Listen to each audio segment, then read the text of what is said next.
ওং অখণ্ডমণ্ডলাকারং ব্যক্তং যেন চরাচরং তৎপদং দর্শিতাং যেন তস্मै শ্রী গুরবে নমঃ। গুরু ব্রহ্মা গুরু বিষ্ণু গুরুদেব মহেশ্বর গুরুদেব পরম ব্রহ্ম তস্मै শ্রী গুরবে নমঃ। পাঞ্চকল্পতরুভ্যশ্চ কৃপাসিন্ধুভ্যৈব চ পতিতানাং পাবনেভ্যো বৈষ্ণবেভ্যো নমো নমঃ। অনন্তকোটি সাধু গুরু বৈষ্ণব গোসাইয়ের চরণে এবং ভক্তমণ্ডলীর চরণে, সাধু গুরু বৈষ্ণব যারা আছেন গুণীজন, তাদের চরণে আমি দণ্ডবত প্রণাম জানাই এবং ছোটদের আমার আন্তরিক ভালোবাসা জানিয়ে আমি আমার অনুষ্ঠান শুরু করব। ওং নমো ভগবতে বাসুদেবায় নমঃ। ওং নমো ভগবতে বাসুদেবায় নমঃ। ওং নমো ভগবতে বাসুদেবায় নমঃ। তো পুরো ভিডিওটা আপনারা স্কিপ না করে দেখবেন। আমি আজকে যে টপিকটা নিয়ে আলোচনা করতে যাচ্ছি সেটাও একটা খুব গুরুত্বপূর্ণ টপিক। তো আপনারা খুব ভালো করে শুনবেন, শেষ পর্যন্ত ভিডিওটা দেখবেন। অনলাইনে যারা আমার এই ভিডিওগুলো দেখেন তাদের প্রত্যেকের চরণে আমার দণ্ডবত প্রণাম। তো আজকে যে বিষয়টা নিয়ে আমি বলতে চাইছি সেটা হচ্ছে শ্রীকৃষ্ণ যখন গোপীদের নিয়ে লীলা করলেন, তখন কিছু ওদের মনে যখন অহংকার জন্মেছিল যে আমাদেরকে গোবিন্দ কত ভালোবাসে, হ্যাঁ, ঠিক সেই মুহূর্তে যখনই অহংকার, আমরা কত ভাগ্যবান, এরকম যখন ওদের মনে হয়েছিল, ঠিক সেই সময়তেই আমার গোবিন্দ তো অহংকার সহ্য করতে পারেন না, হ্যাঁ, তিনি আবার মায়াধীশ, অর্থাৎ মায়া তাকে কিন্তু বাঁধতে পারে না। আবার তিনি নিষ্কাম, কামদেবও তাকে কিন্তু বশ করতে পারেননি, যেটা নাকি প্রত্যেকটা দেব দেবতাকে কিন্তু কামদেব বশ করতে পেরেছিল। ব্রহ্মাকেও পর্যন্ত এমন তার কামের সঞ্চার হয়েছিল, নিজের মেয়েকেও সে তাড়া করেছিল আর কি। তো যাই হোক, এরকম শিব সবার ক্ষেত্রে, যে কোনো দেবতার ক্ষেত্রে কিন্তু এই জিনিস কাম তাকে বশ করে ফেলেছে, কিন্তু গোবিন্দকেই কিন্তু একমাত্র কাম বশ করতে পারেনি। তো গোপীরা যখন শ্রীকৃষ্ণের বংশীর ধ্বনি শুনে ছুটে এলেন, তখন তারা শ্রীকৃষ্ণের সঙ্গ পাওয়ার আকাঙ্ক্ষা প্রকাশ করেছিলেন। তো ভক্তের অধীন ভগবান, তাই তিনি তাদের স্পর্শ করেছিলেন, তাদের মনস্কামনা সে পূর্ণ করেছিলেন তিনি। কিন্তু যখনই গোপীগণের মনে অহংকার জন্ম নিয়েছিল, হ্যাঁ, যে গোবিন্দকে পেয়ে আমরা কত ভাগ্যবান, গোবিন্দ আমাদের সঙ্গ দিচ্ছে, এরম যেই ভেবেছিল, তখনই গোবিন্দ কিন্তু অন্তর্ধান হয়ে গেছিলেন। ফলে ব্রজাঙ্গনারা কি হলো, ব্রজবাসীরা কি করেছিল, শোচনীয় তাদের অবস্থা হয়েছিল। গোবিন্দের বিরহে তারা পাগল হয়ে গেছিলেন। তো শ্রীকৃষ্ণের বিরহ জ্বালায় তারা দগ্ধ হতে লাগলেন। শ্রীকৃষ্ণকে চোখে দর্শন করতে পারছে না, এত ডাকছে তারপরে সে আসছে না, হ্যাঁ, সে কোথায় গেল, তার জন্য তারা পাগল হয়ে গেলেন। তো শ্রীকৃষ্ণের লীলা বিহার আর মনোহর আলাপ, তাদের সঙ্গে যে সমস্ত কথাবার্তা বলেছে, এবং তার যে দৃষ্টি, কটাক্ষপূর্ণ যে দৃষ্টিপাত, বাঁকা দৃষ্টি বা বাঁকা দৃষ্টিতে তাকানো আর কি, তার দিকে প্রেম মধুর হাসি, এবং বিভিন্ন ভঙ্গিতে কথা বলা, এইগুলো তারা ভাবতে ভাবতে তারা কিন্তু পাগল হয়ে উঠেছিল, প্রেমে পাগল হয়ে গেছিল। তারা উন্মত্তের মতো বন থেকে বনে, কুঞ্জ থেকে কুঞ্জে শ্রীকৃষ্ণকে খুঁজে বেড়াতে লাগলেন। বিভিন্ন গাছের কাছে গিয়ে জিজ্ঞাসা করতে লাগলেন যে তোমরা কি আমাদের প্রাণগোবিন্দকে দেখেছ? হে বট, হে অসত্য, তোমরা কি দেখেছ? হে মালতী, হে মল্লিকা, যুথি, তোমরা কি দেখেছ আমার প্রাণগোবিন্দকে? এখানে কুন্দমালার গন্ধ লাগছে, আমাদের প্রাণগোবিন্দ মনে হয় এই রাস্তা দিয়েই গেছে। পাগলিনী হয়ে গেছে সব। কৃষ্ণকে উন্মত্তের মতো খুঁজতে খুঁজতে তারা ক্লান্ত হয়ে পড়লেন। এক সময় হঠাৎ তাদের বনের মধ্যে এক জায়গায় ভগবানের চরণ চিহ্ন দেখতে পেলেন।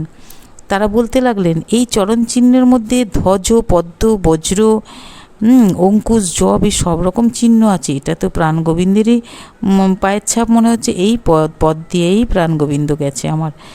হ্যাঁ, তো এবার কৃষ্ণের চরণ চিহ্নের পাশাপাশি কোনো এক ব্রজবধূর, এক মহিলার আর কি পদচিহ্ন কিন্তু দেখতে পাচ্ছেন।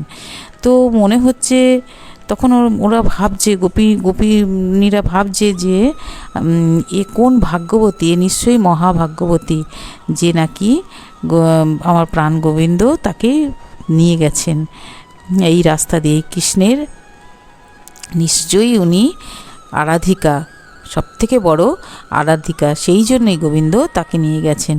তো সেই জন্য তো এই নিয়ে ওরা এরকম ভাবছে আর কি প্রত্যেকে। তো যারা শ্রীগোবিন্দের চরণপদ্মের স্পর্শ লাভ করে তারাই কিন্তু ধন্য। স্বয়ং ব্রহ্মা, মহাদেব, লক্ষ্মীদেবী পর্যন্ত নিজেদের অশুভ নাশের জন্য সেই ধূলি নিজেদের মস্তকে কিন্তু ধারণ করেছিলেন।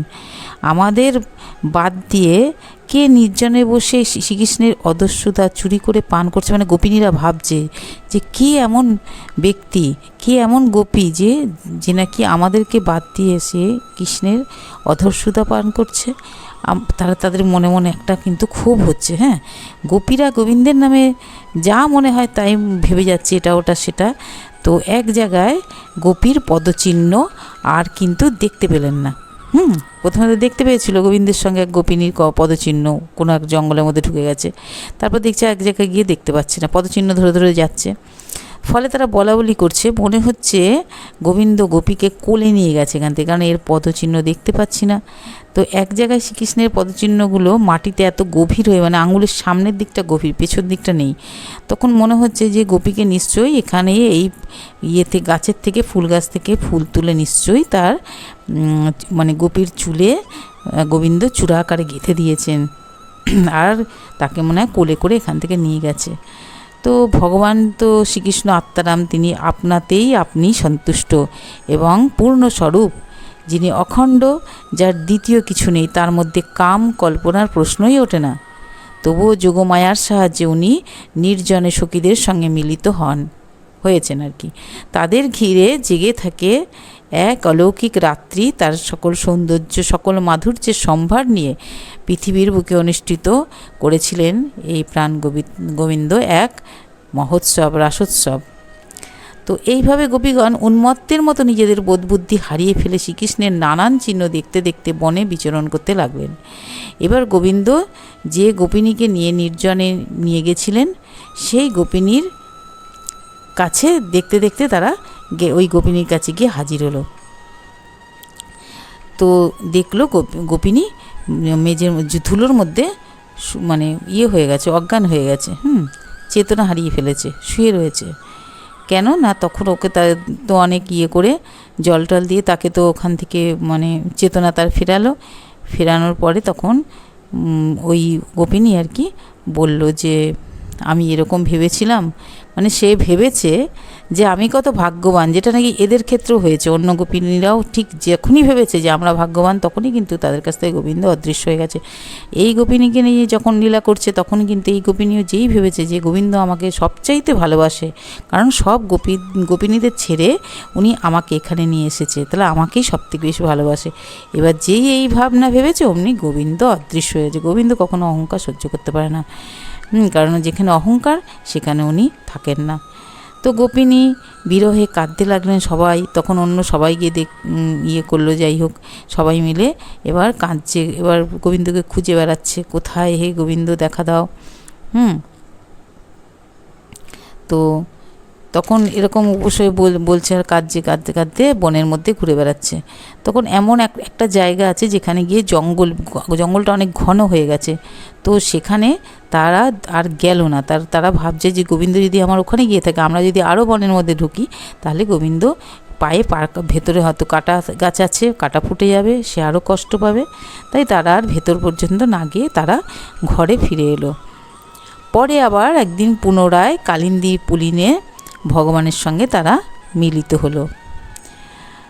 তো গোপিনীরা, বিরহী গোপীগণ সময়তভাবে কৃষ্ণের গান, নানা রকম গানে মানে রত হলেন, গান করতে লাগলেন।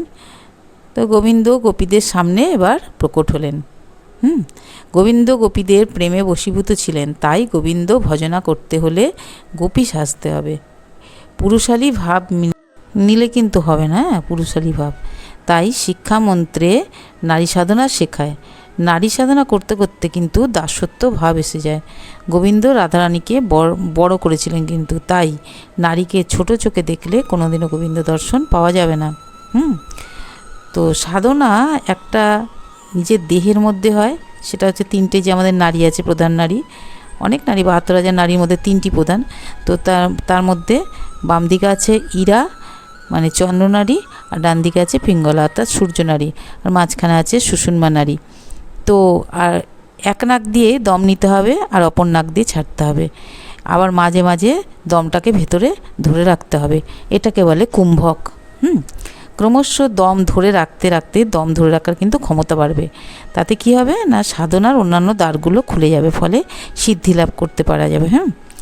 আর আরেকটা সাধনা হচ্ছে নারী সাধনা, হলো নারীকে মানে বাস্তব জগতে যে নারী, তো নারীকে পূজা করা, শ্রদ্ধা করা, ভক্তি করা, তাকে মায়ের অংশ হিসাবে দেখা, তাহলে খুব তাড়াতাড়ি সিদ্ধির পথে এগিয়ে যেতে পারবে।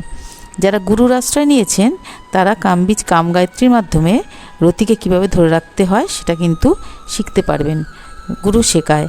তো সেটার কৌশল শিখিয়ে দেয়, মানে সে গুরুই শিখিয়ে দেয়, ওই একই মানে দম ধরে রাখার ব্যাপারটা। যাই হোক, তারা ওইভাবে রতি ধরে রাখতে পারবেন এবং ইন্দ্রিয় জয় করতে পারবেন, ফলে কি হবে, তারা অনেক শক্তির অধিকারী হতে পারবেন ইন্দ্রিয় জয় করতে পারলে। যাই হোক, গোবিন্দ এবার যে কথাটা বলছিলাম, তো গোবিন্দ কি করলেন, এবার গোপীদের কাছে মানে প্রকট হলেন, প্রকট হয়ে তারপরে কি করলেন, রাস করলেন। কিভাবে না, এক গোবিন্দে বহু গোবিন্দে পরিণত হয়ে গেল, দিয়ে সমস্ত প্রত্যেকটা গোপীর সঙ্গে তিনি রাস করতে শুরু করলেন। প্রত্যেকের হাত ধরাধরি করেছে, তার মাঝখানে গোবিন্দ। তো এইভাবে ঘুরে ঘুরে রাস করতে করতে যখন ঘেমে গেছেন, তখন ওনারা কিন্তু জলে, পাশে যমুনাতে জলে নেমে কিন্তু জলকেলি করেছিলেন। তো এইভাবে ওনারা মানে রাস সমাপন করেছিলেন। তো যাই হোক, আজ এই পর্যন্তই। যারা আমার নিত্য ভিডিও দেখেন তারা কিন্তু লাইক শেয়ার কমেন্ট করে আমার পাশে থাকবেন, আর যারা এখনও চ্যানেলটা সাবস্ক্রাইব করেননি তারা সাবস্ক্রাইব করে লাইক শেয়ার কমেন্ট করে আমার পাশে থাকবেন। তো আজ এই পর্যন্তই, কাল আবার নতুন কোনো ভিডিও নিয়ে আপনাদের সামনে হাজির হব।